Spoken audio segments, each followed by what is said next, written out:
Should you use Facecam and audio for your live stream and videos? That's what we talk about in this video. In this tutorial playlist on StorySpotlight, it's all about how you can build your YouTube channel, how you can create great live streams, and how you can tell your awesome story on YouTube or wherever you want. In my last video, where I explained the basic settings for OBS, live streaming and recording, check that one out right here. 𝗦𝘁cie𝗿𝗆𝗶𝗵𝗵 asked me a question. He said, can I ask you one question? Can I go streaming or recording without using a microphone or headphone? Is it good or bad?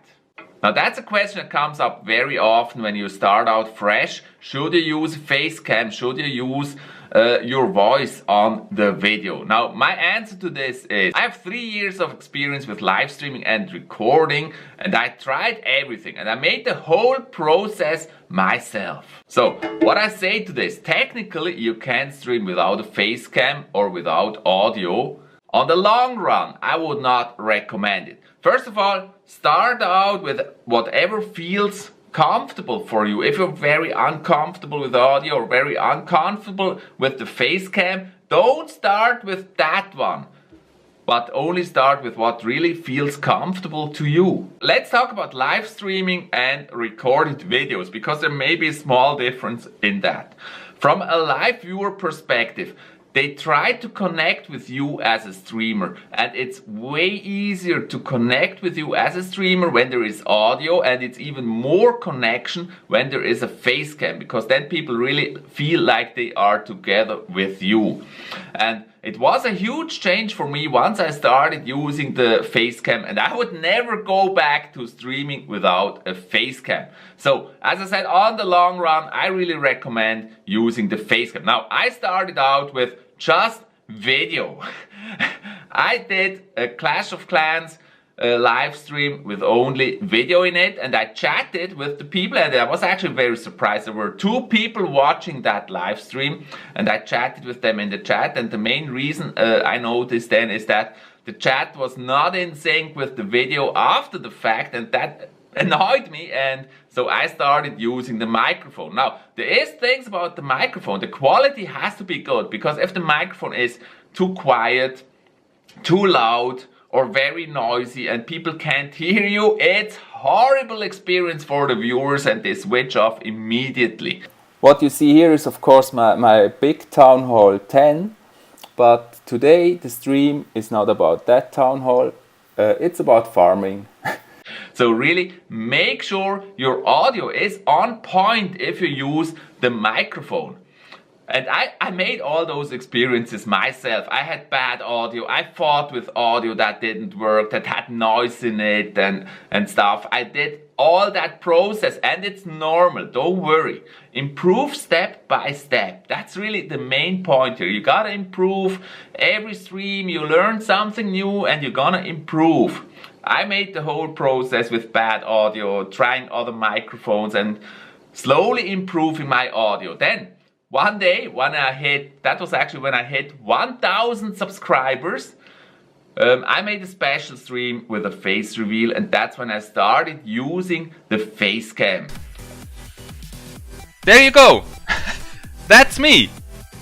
The old guy on the Facecam. It was really a weird feeling at first, like I was used to just focus on the game, like not really talking to the camera, but just play the game and talk at that time. And it was really a change to try to look at the camera, talk to the viewers directly and play the game. It's way more stress to do those things at the same time. Look at the chat, look at the camera, look at the game. That's way more stress, and you gotta get used to it. So don't worry if you're not perfect at the start. Also here, you're gonna improve over time. On doing, you will improve over time. Ever after, I had the Facecam on my live streams, and it's a huge difference. I mean, just watch some videos yourself, some live streams yourself, and you will notice that you immediately connect more to the streamer when they use a face cam than if they don't. So that's certainly the way the evolution goes, but don't rush it. Take one step after another. As I said, I only did face cam after I had reached 1,000 subscribers. The viewers will definitely connect more.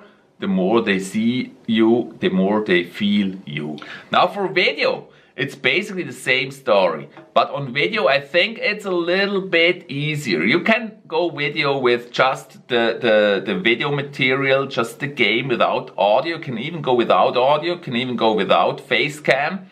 If you have some background music that really matches what's happening in the game, if it's not too boring, you can go without. Especially without face cam is totally possible on video. So I think you have a little bit more flexibility with video. That is my opinion, to go without a face cam, because there the content, the video material with nice background music, maybe with audio, that works rather for itself, works a little bit better. But in the end, on the long run, if you take this serious, the connection to your viewers, to your audience will be bigger and better with audio and face cam. Also here for video, for recorded videos though, don't rush it. Take one step after another and try to continuously improve on what you're doing. Once you start using face cam, there is a common question coming up. Should you frame your face cam, or should you have no background and not frame your face cam? And that also mainly depends on whether you have a green screen or not. So again, don't rush it. Green screens can be from cheap to very expensive, and with green screens you can blend out your background, and so you're basically part of your overlay without a frame. I would take this second step. First, it's usually okay to have a frame. I always shift between with frame and without frame, because it is kind of cool to be in the frame and show the background or some other background if you have a green screen within the frame. So that can be cool.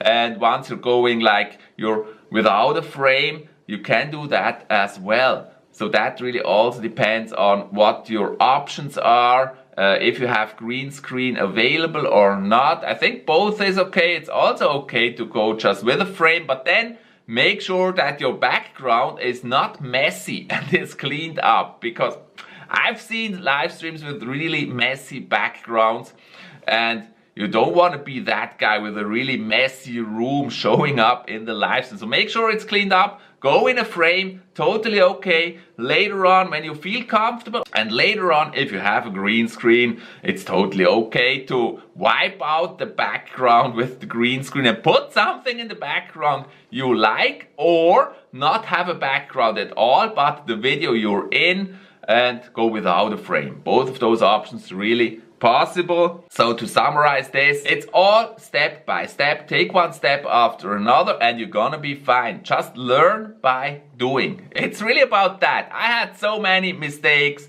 Everything that could go wrong went wrong. Don't worry, it will be okay. Just keep doing it, keep practicing, and it will be fine. Make sure to subscribe to my channel, StorySpotlight, where we help you tell your story. And thumbs up, don't forget, and see you in the next video.